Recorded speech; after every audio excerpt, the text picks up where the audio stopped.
해외에서 십수년을 사역하다 한국에 들어온 한 선교사님이 이런 이야기를 들려준 적이 있습니다. 한국에 돌아오면 공항 입국장에서부터 마음이 묘하다고 합니다. 분명히 모국어를 씁니다. 분명히 같은 민족인데도 지금 카드 결제 방식이 다 낯설고 사람들의 화법이 낯설고, 심지어 교회 안에서도 선교사님은 이제 한국 정서를 잘 모르시는 것 같아요 라는 말을 들을 때마다 마음 한구석이 살짝 시려왔다고 합니다. 그런데 막상 다시 그 선교지, 현지 선교지로 돌아가면 그곳에서도 그분은 평생 현지인이 될 수 없는 파란 눈과 다른 언어를 쓰는 외국인 선교사였다는 것입니다. 그래서 그분은 이렇게 말합니다. 저는 두 나라 어디에서도 완전한 주민이 아닙니다. 어디를 가도 짐 가방 하나는 늘 풀지 않은 채로 사는 기분입니다. 제가 이 말을 할 때에 어떤 분들은 공감할 것입니다. 특별히 우리 교회에 오시는 많은 우리 이주민분들, 유학생들은 그런 감정을 가지고 있을 것입니다. 단지 선교사나 이민자만의 고백이 아닙니다. 새로운 부서로 옮긴 직장인이 있습니다. 점심시간마다 지금 어느 테이블에 앉아야 할지 머뭇거릴 때, 또한 한 학생이 있습니다. 전학온 아이가 쉬는 시간마다 혼자 운동장 구석구석을 서성일 때 우리는 모두 한 번쯤 그 짐 가방을 풀지 못한 느낌을 알고 있다는 것입니다. 환경과 처지에 따라 우리의 정체성과 가치가 흔들릴 때 우리는 정말 누구입니까? 우리의 신분은 누가 결정하는지를 우리는 다시 한번 스스로에게 질문해야 됩니다. 오늘 본문은 바로 이 질문 앞에 서 있는 사람들에게 쓰여졌습니다. 사도 베드로 등 흩어진 나그네들에게 그들의 진짜 신분이 무엇인지를 삼위일체 하나님의 사역을 통해 선언합니다. 본문은 세 부분으로 우리를 이끌어 갑니다. 먼저 흩어진 나그네라는 현실을 보고요, 다음으로 성부와 성령이 이루신 택하심을 보고, 마지막으로 성자의 예수 그리스도의 피로 세워진 택하심과 그 결과로 주어지는 은혜와 평강을 보게 될 것입니다. 오늘 본문이 우리에게 선포하는 진리는 이것입니다. 하나님은 나그네처럼 흩어진 우리를 성부의 미리하심과 성령의 거룩하게 하심과 성자의 피 뿌리심으로 택하시고, 한번 따라해 보겠습니다. 삼위 하나님의 택하심으로 은혜와 평강을 풍성히 베푸십니다. 택하시고 그 위에 은혜와 평강을 풍성히 베푸신다는 것입니다. 먼저 베드로가 수신자들을 부르는 그 호칭을 우리가 함께 보기 원합니다. 베드로는 오늘 본문 1절에서 이렇게 이야기합니다. 본도, 갈라디아, 갑바도기와 아시아와 비두니아에 흩어진 나그네라고 부릅니다. 여러분, 이것은 단순히 지리적인 설명이 아닙니다. 당시 나그네라는 단어는 법적 권리가 제한된 거류 외국인을 가리키는 사회적 신분 용어였습니다. 다시 말해서 베드로의 첫 번째 편지인 베드로전서, 이 편지를 받은 사람들은 사회적으로 보호받지 못하고 정착하지 못하고 늘 주변부에 머물던 사람들이었다는 것입니다. 당시 소아시아의 그리스도인들은 로마 황제 숭배를 거부함으로 정치적으로는 의심을 받게 됩니다. 저들은 왜 로마 황제를 숭배를 거부하지?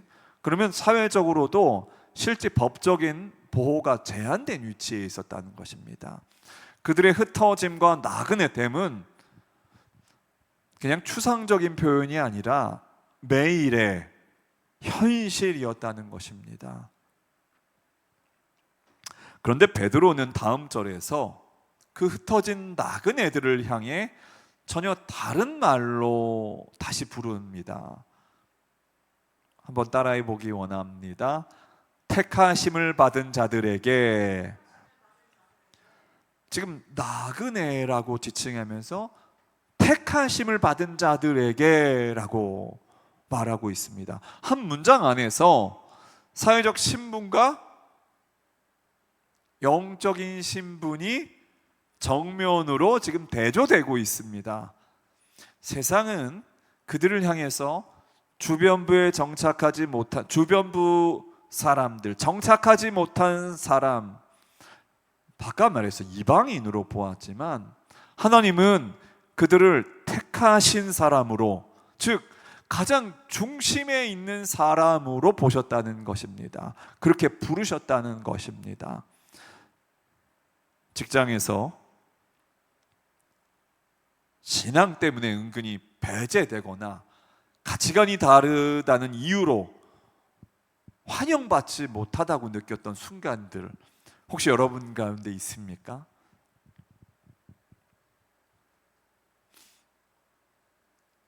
요즘 올림픽 공원에 나가는 분들과 나가지 않은 분들이 서로 견제하는 이런 이야기들을 제가 보게 되었습니다. 여러분, 회식 자리가 있습니다. 음주를 권하는 분위기 속에서 저는 괜찮습니다 라고 말하는 순간 주변에 있는 사람들의 표정이 살짝 굳는 것을 느꼈던 분이 있을 것입니다. 혹시 그런 경험 있으셨나요? 주말마다 교회에 간다는 이유로 동호회 모임이나 친목 자리에서 쟤는 좀 다르다는 시선을 받았던 사람들도, 학생들도 있을 것입니다. 그러면 우리 가족으로 한번 좁혀보겠습니다. 명절에 가족들이 모인 자리에서 믿지 않는 가족들 사이에서 혼자 식사 전 기도를 하려다 머뭇거렸던 순간도 있을 것이에요. 그 짧은 침묵의 순간 우리는 분명히 그 자리에 함께 있으면서도 어딘가 혼자 떨어져 있는 느낌을 받습니다. 여러분, 우리는 세상에서 완전히 받아들여지지 않는 순간들이 계속적으로 있다는 것입니다. 그러나 그것이 전부가 아니라는 것이에요. 오늘 본문에서 사도 베드로가 말했듯이 오늘 우리의 진짜 신분이 무엇인지 다시 우리는 듣고 점검해야 됩니다. 여러분, 택하심은 도대체 누가 어떻게 이루신 것인지 우리 계속적으로 말씀 나누겠습니다. 오늘 본문의 2절은 택하심이 어떻게 이루어지는지를 구체적으로 설명하고 있습니다. 먼저 하나님의 미리 아심을 따라 택하심을 받았다고 말하고 있습니다. 한번 따라해 보겠습니다. 하나님 아버지의 미리 아심을 따라. 이거 우연이나 우리의 자격이나 우리의 선택이 아니라 영원 전부터 계신 하나님 아버지의 무엇인가 작정에 근거한다는 것입니다. 미리 아심이라는 단어는 단순히 정보적인 지식을 말하고 있지 않습니다. 여러분, 구약에서 내가 너희만 알았나니 안다라는 표현이 이 언약적이고 친밀한 아심을 가리킨다는 것입니다. 여러분, 성경에서 안다는 것은 단지 정보를 안다는 것이 아니라 친밀히 그 사람을 안다는 것입니다.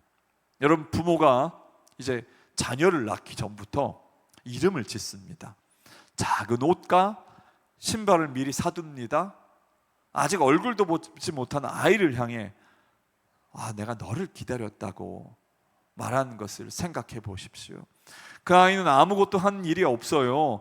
부모를 선택하지도 사랑받을 자격을 증명하지도 않았어요. 그런데 사랑은 이미 시작되어 있었습니다. 태교를 하며 뱃속의 아이에게 매일 말을 건네는 부모, 아직 태어나지 않은 손주를 위해 손수 이불을 짜는 우리 할머니의 모습들. 여러분, 지금 미리 아심에 대해서 이야기하면서 제가 예를 든 것입니다. 하나님의 미리 아심도 그러하다는 것입니다. 우리가 하나님을 알기도 전에, 우리가 신앙을 갖기도 전에 하나님은 이미 우리를 향한 사랑을 시작하셨다는 것입니다. 우리가 하나님을 먼저 찾은 것이 아니라, 따라해 보기 원합니다, 하나님이 먼저 우리를 아셨습니다. 동시에 본문은 성령이 거룩하게 하심으로 순종함을 말합니다. 성부 하나님의 영원한 작정이 멈춰있는 과거의 사건이 아니라 성령께서 지금도 우리를 실제로 거룩한 삶으로 곧 순종으로 구별해 가시는 지금 현재적인 사역으로 이어지고 있다는 것입니다. 택하심은 단지 신학적 지식으로 끝나지 않습니다. 우리의 삶의 방향과 태도를 실제로 바꾸어 간다는 것입니다. 무엇이요? 택하심이요. 그래서 여러분, 우리의 신앙은 우리의 노력이나 선함의 결과가 아닙니다. 그것은 하나님이 먼저 아시고 거룩하게 구별하신 결과입니다. 그래서 여러분, 이번 주에 여러분을 흔들게 하는 상황 속에서 하나님이 나를 먼저 아셨다는 사실을 붙잡으십시오. 따라해 보기 원합니다. 하나님이 나를 먼저 아셨다.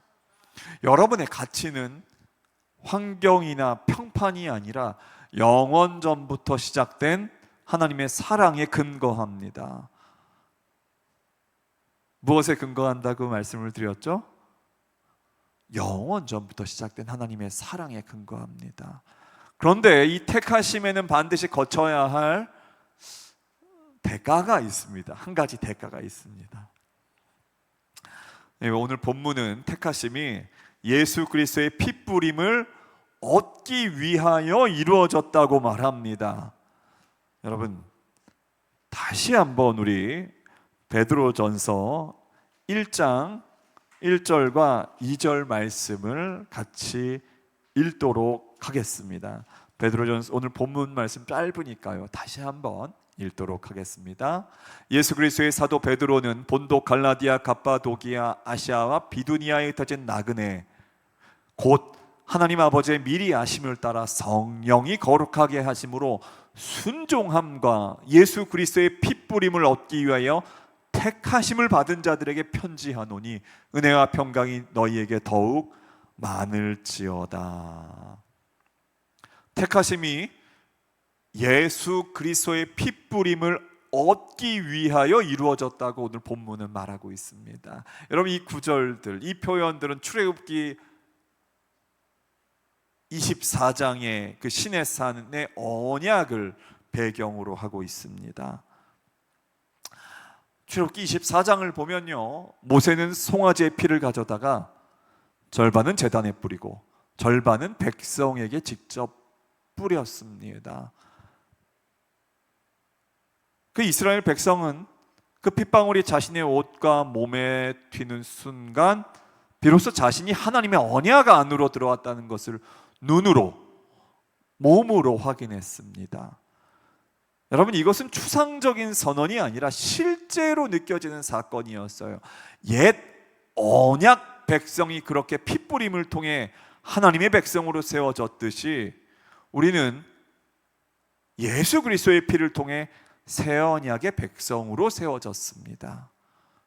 여러분, 우리가 직접 그 핏방울을 본 것은 아니지만 십자가에서 흘리신 그리스도의 피는 우리의 신분을 그만큼 확실하고 실제적으로 결정짓습니다. 성부 하나님의 미리 아심이 택하심의 그 기원이고 성령의 거룩하게 하심이 택하심의 현재적인 적용이라면 성자 예수님의 피 뿌리심은 택하심의 근거이자 대가입니다.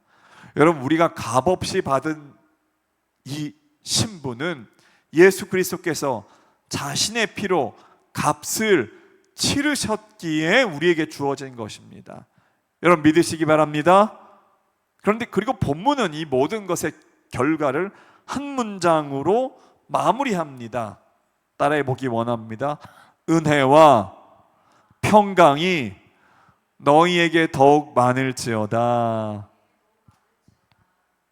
우리의 신분이, 저와 여러분의 신분이 저와 여러분의 노력이 아니라 예수 그리스도의 피라는 값으로 세워졌기에 그 신분 위에 은혜와 평강이 풍성히 부어집니다.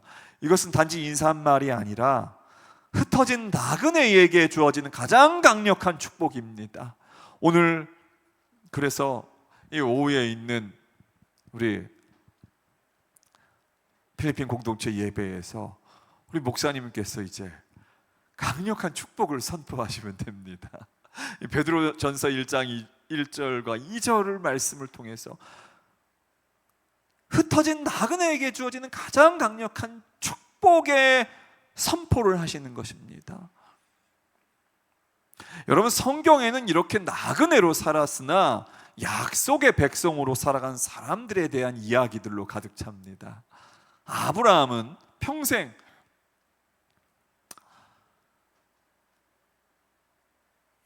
이주하면서 살았잖아요. 약속의 땅 가나안에서조차 천막을 옮겨 다니며 살았어요. 그가 아내 사라를 장사할 때조차 헷 족속에게 이렇게 이야기합니다. 나는 당신들 중에 나그네요, 거류하는 자라고 말하며 땅을 사야 했습니다. 그러나 히브리서는 그가 더 나은 본향을 찾았다라고 증언합니다. 여러분, 초대교회의 그리스도인들도 마찬가지였습니다. 로마 제국 안에서 그들은 시민권도 사회적 지위도 변변치 않은 사람들이었지만 시민권이 없었다는 것입니다. 사회적 지위도 보장되지 않았다는 것입니다. 하지만 초대교회의 성도들은 서로를 향해서 형제라고 자매라고 부르면서 박해 가운데서도 흩어진 곳마다 교회를 세웠습니다.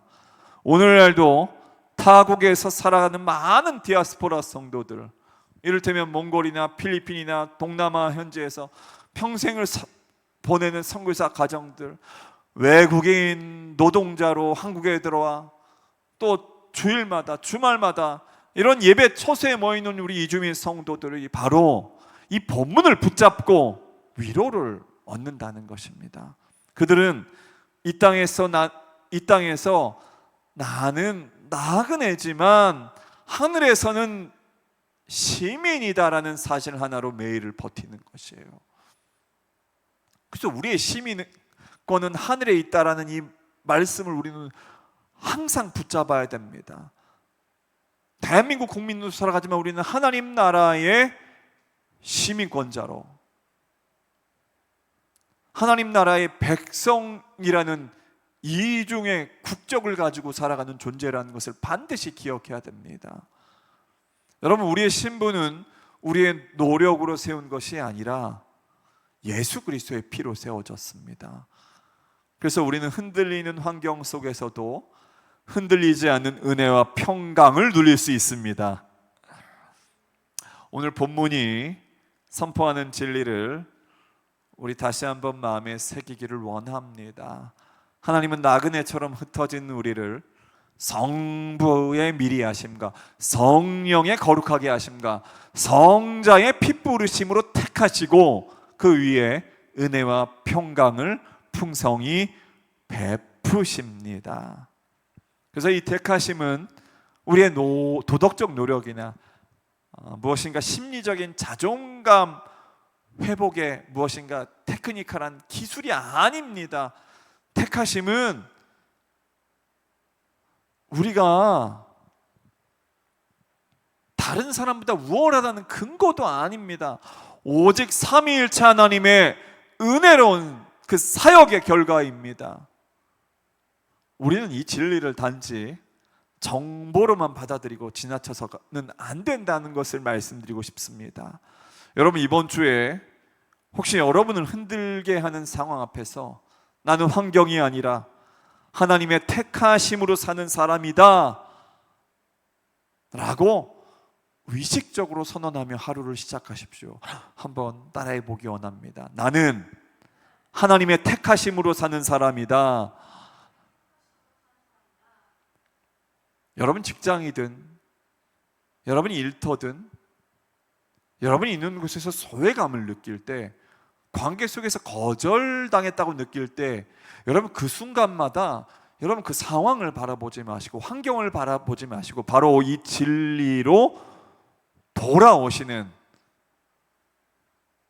여러분 되시기를 예수님의 이름으로 축복합니다. 여러분, 오늘 여러분의 정체성의 기초를 환경에서 하나님의 택하심으로 옮기기로 여러분 결단하는 이 예배가 되기 원합니다. 이것이 순종이며 이 순종 가운데 더욱 풍성한 은혜와 평강을 경험하게 될 것입니다. 여러분은 이 세상에서 나그네일 수 있습니다. 그러나 동시에 영원히 변치 않는 택하심을 받은 하나님의 사람입니다. 이제 우리가 들은 말씀 기억하면서 함께 기도하기 원합니다.